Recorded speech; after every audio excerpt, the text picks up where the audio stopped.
Assalamualaikum warahmatullahi wabarakatuh.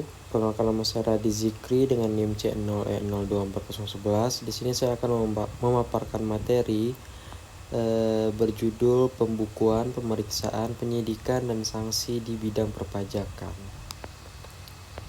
Yang pertama, pembukuan dan pencatatan keuangan.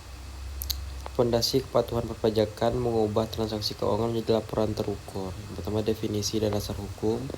Pembukuan adalah proses mencatat transaksi keuangan secara teratur dan sistematis untuk menghasilkan laporan keuangan, neraca, dan laporan laba rugi. Diatur dalam Undang-Undang KUP Pasal 28 dan PP Nomor 50 Tahun 2022. Lalu ada kewajiban dan tujuan. Wajib dilakukan oleh setiap wajib pajak yang menjalankan usaha atau pekerjaan bebas. Pembukuan berfungsi sebagai dasar penghitungan pajak dan bukti kepatuhan wajib pajak terhadap peraturan. Lalu ada konsekuensi ketidakpatuhan. Kegagalan melakukan pembukuan mengakibatkan sanksi administrasi berupa denda dan pengenaan kenaikan pajak yang signifikan atas pendapatan yang tidak tercatat. Lalu ada pemeriksaan pajak. Mekanisme pengujian kepatuhan dan sistematis yang profesional oleh Direktorat Jenderal Pajak. Pengertian dan pelaksanaan. Pemeriksaan pajak adalah proses pengujian kepatuhan wajib pajak yang dilakukan oleh DJP secara objektif, profesional, dan berdasarkan bukti yang akurat untuk memastikan kebenaran surat pemberitahuan atau SPT dan pembayaran pajak. Lalu ada jenis-jenis pemeriksaan. Yang pertama ada pemeriksaan lengkap, lalu kedua ada pemeriksaan terfokus, dan terakhir ada pemeriksaan spesifik, diatur dalam PMK 15/2025. Hasil pemeriksaan. Laporan hasil pemeriksaan atau LHP menghasilkan SKPKB, lalu ada SKPLB, SKPN, atau SKPKBT sesuai temuan. Tujuan utamanya yaitu memastikan kebenaran pelaporan SPT dan pembayaran pajak sesuai dengan ketentuan yang berlaku. Lalu ada penyidikan pajak. Tahap penegakan hukum ketika terindikasi tindak pidana perpajakan.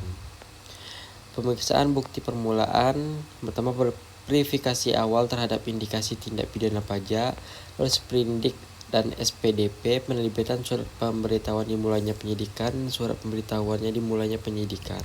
Lalu ada pemanggilan sanksi dan tersangka, pengumpulan keterangan dari pihak terkait sebagai bagian dari investigasi. Lalu ada penggeledahan dan penyitaan, pencarian bukti fisik dan dokumen jika diperlukan berdasarkan pengembangan penyidikan. Lalu ada pelimpahan dan kejaksaan, penyerahan berkas lengkap untuk proses penuntutan pidana. Selanjutnya adalah sanksi di bidang perpajakan. Instrumen penegakan kepatuhan melalui konsekuensi tegas dan efek jerah.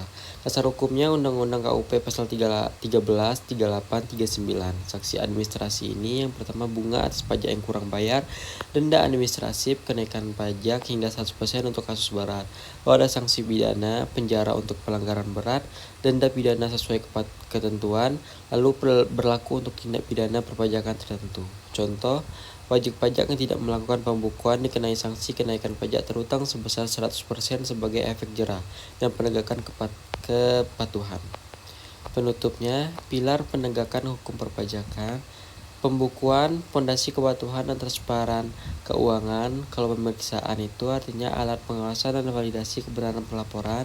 Lalu penyidikan, penegakan hukum untuk pelanggaran serius. Lalu sanksi, konsekuensi nyata atas pelanggaran peraturan.